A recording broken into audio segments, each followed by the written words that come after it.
Hi friends, welcome to positive நாங்கள் YouTube channel. இந்த வீடியோவில் மண்ணீரல் எப்படி செய்யுதுங்கிறத பற்றி சொல்லியிருக்கோம். அதோட ஹெல்த் பெனிஃபிட்ஸ் பற்றியும் நிறையா சொல்லியிருக்கோம்.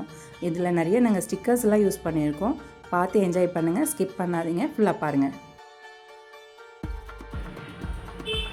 மட்டன் மண்ணீரல் வாங்கியிருக்கு. இது இன்றைக்கி எப்படி சமைக்க போகிறோன்னு பார்க்க போகிறோம். அதுக்கு முன்னாடி இது என்ன பண்ணோன்னா, ஒரு 2 டைம்ஸ் தண்ணி விட்டு நல்லா கழுவிட்டு, அதுக்கப்புறம் கொஞ்சமாக மஞ்சள்தூள், கொஞ்சமாக கல்லுப்பு போட்டு எகைன் லைட்டாக ரஷ் பண்ணி கழுவிடணும். கழுவிட்டு அதுக்கப்புறம் இதை ஒரு டம்ளர் 1.5 டம்ளர் தண்ணி விட்டு ஒரு 5 மினிட்ஸ் வரைக்கும் நல்லா ஒரு பாயில் பண்ணி எடுத்துக்கணும். பாயில் பண்ணி எடுக்கும்போது என்ன ஆகும்னா, இதில் இப்படியே நம்ம கட் பண்ணோன்னா ப்ளட்டு நிறைய வேஸ்ட் ஆகும். இதே பாயில் பண்ணி கட் பண்ணும்போது எல்லா ப்ளட்டும் க்ளாட் ஆகிட்டு அதுக்கப்புறம் நமக்கு சின்ன சின்ன பீசஸாக கட் பண்ணுறதுக்கு ரொம்ப ஹெல்ப்ஃபுல்லாக இருக்கும். ஏன் நம்ம அது சின்ன பீஸாக கட் பண்ணுறோம் அப்படின்னா, அது ஃபுல்லாக அப்படியே நம்ம குக் பண்ணும்போது சம்டைம்ஸ் பெரிய மண்ணீரலாக இருந்ததுன்னா உள்ளெல்லாம் வேகாது. அப்போ என்ன ஆகும்னா, நமக்கு அந்த பிளட் ஸ்மெல் அப்படியே இருக்கும். அதனால தான் நிறைய குழந்தைங்க, லேடிஸு, நிறைய பேருக்கு அது பிடிக்க மாட்டேங்குதுங்க. ஸோ நம்ம என்ன பண்ணலான்னா, இந்த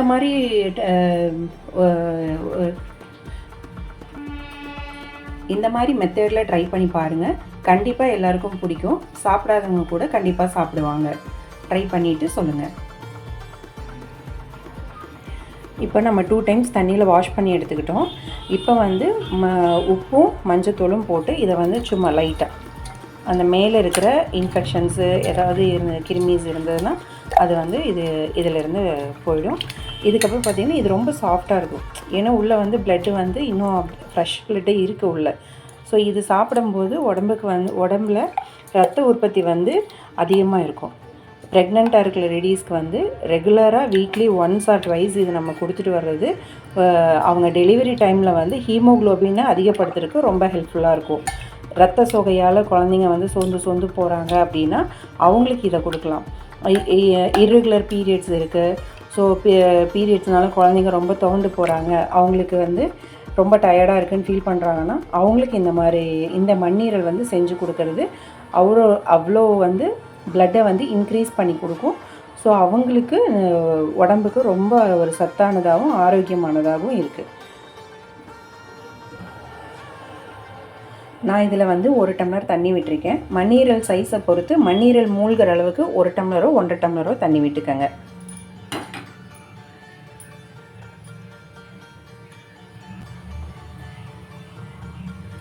மண்ணீரல் நல்லா பாயில் ஆகிட்டுருக்கு. ஒரு 5 மினிட்ஸ் அது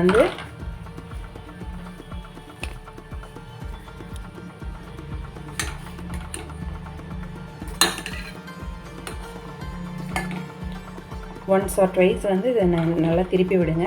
இப்போ நல்லாவே கட்டி ஆயிடுச்சு. இன்னும் இது கொஞ்சம் மண்ணீரல் பெருசாக இருக்கிறதுனால இந்த இடத்துலலாம் இன்னும் கொஞ்சம் ஹார்டாகணும். ஒரு 5 மினிட்ஸ் இது நம்ம பாயில் பண்ண விட்டோம்னா போதும். நல்லாவே ஹார்டாயிரும். இந்த தண்ணியை வேஸ்ட் பண்ண வேண்டாம்.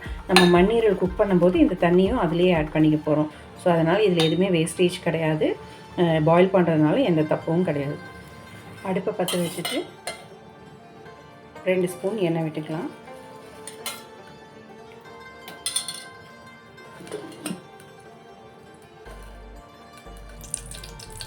எண்ணெய் சூடானதும் பட்டை, கிராம்பு, ஏலக்காய் கொஞ்சம் வாசனைக்கு தேவையானதாக தக்கதாக கொஞ்சம் போட்டுக்கணும். ஏன்னா இந்த பிளட் ஸ்மெல் அதிகமாக இதில் இருக்காது. இந்த மாதிரி நம்ம ஃப்ளேவர் ஆட் பண்ணிக்கும்போது. அதுக்கப்புறம் அதுலேயே 1 ஸ்பூன் இஞ்சி பூண்டு பேஸ்ட்.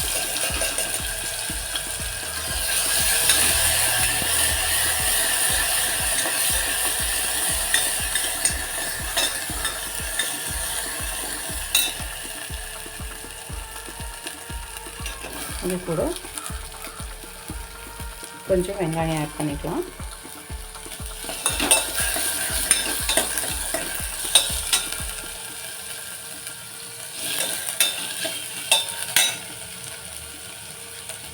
ஒரு சின்ன பீஸ் பச்சை மிளகா சேர்த்துக்கிறேன். காரம் தேவையான அளவு அவங்கவுங்க விருப்பம் போல் சேர்த்துக்கங்க.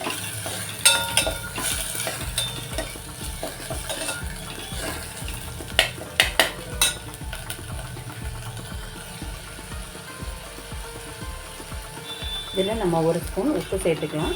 உப்பு சேர்க்கும்போது நம்ம போட்டிருக்கிற வெங்காயம் எல்லாமே சீக்கிரமாக வணங்க ஆரம்பிக்கும்.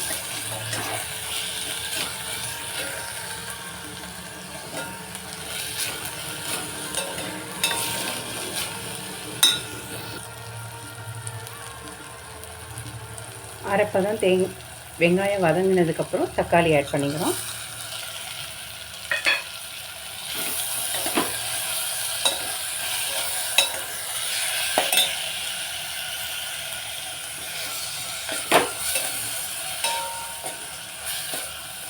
வெங்காயம் பாதி வணங்கினதும் தக்காளி ஆட் பண்ணிட்டோங்க.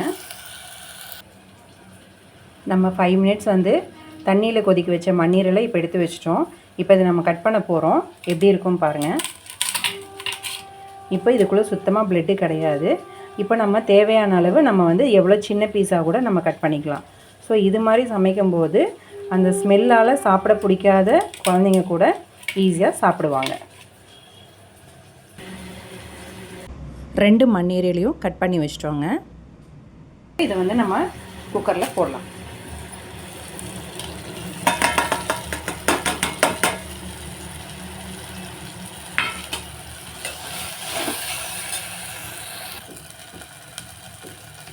நான் ஒரு 1/4 ஸ்பூன் மஞ்சள்தூள் ஆட் பண்ணிக்கிறேன். நான் 1/4 ஸ்பூன் மஞ்சள்தூளும் 3 ஸ்பூன் குழம்பு மிளகாத்தூளும் ஆட் பண்ணிக்கிறேங்க. இது வீட்டிலேயே அரைச்ச மிளகாத்தூள் அப்படிங்கிறதுனால காரம் எங்களுக்கு தேவையான அளவு இருக்குது. உங்களுக்கு காரம் பத்தாதுன்னு தோணுச்சுன்னா நீங்கள் காரத்தூள் கூட இதில் ஆட் பண்ணிக்கலாம்.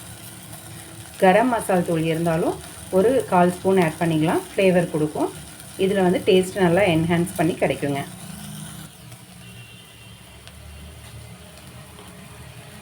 இப்போ இதில் நம்ம காரத்தூள் குழம்புத்தூள் எல்லாம் போட்டு கொஞ்சம் நம்ம மிக்ஸ் பண்ணிட்டோம். இப்போது இந்த தண்ணி இருக்குது இல்லைங்களா, நம்ம மண்ணீரல் வேக வச்சு எடுத்து வச்சுருந்த தண்ணி, அதையும் நம்ம இப்போ இது கூடயே கலந்துக்க போகிறோம்.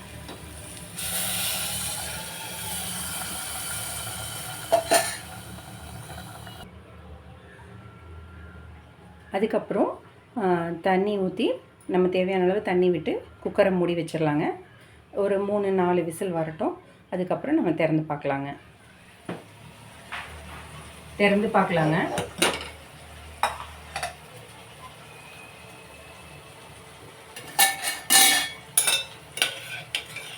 மண்ணீரல் நல்ல ஒரு கிரேவி பதத்துக்கு கிடச்சிருக்கு.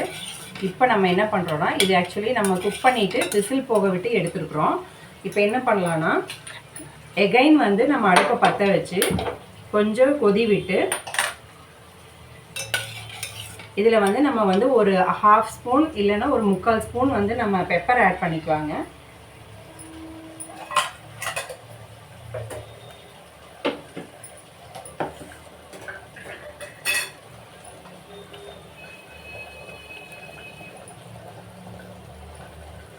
நான் ஒரு 1/2 ஸ்பூன் பெப்பர் இதில் ஆட் பண்ணிக்கிறேன்.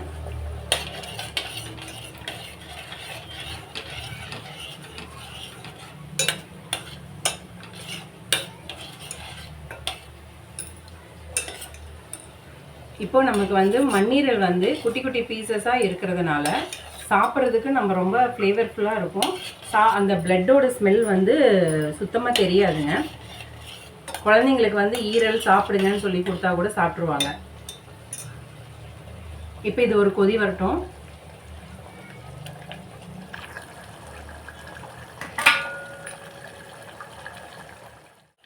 இப்போ எனக்கு தேவையான அளவு ஒரு கிரேவி பதத்துக்கு கிடச்சிருக்குங்க. இதில் நான் ஒரு ஸ்பூன் ஒரு பிஞ்ச் ஆஃப் கொத்தமல்லி தழை ஆட் பண்ணி இறக்கிக்கலாம்.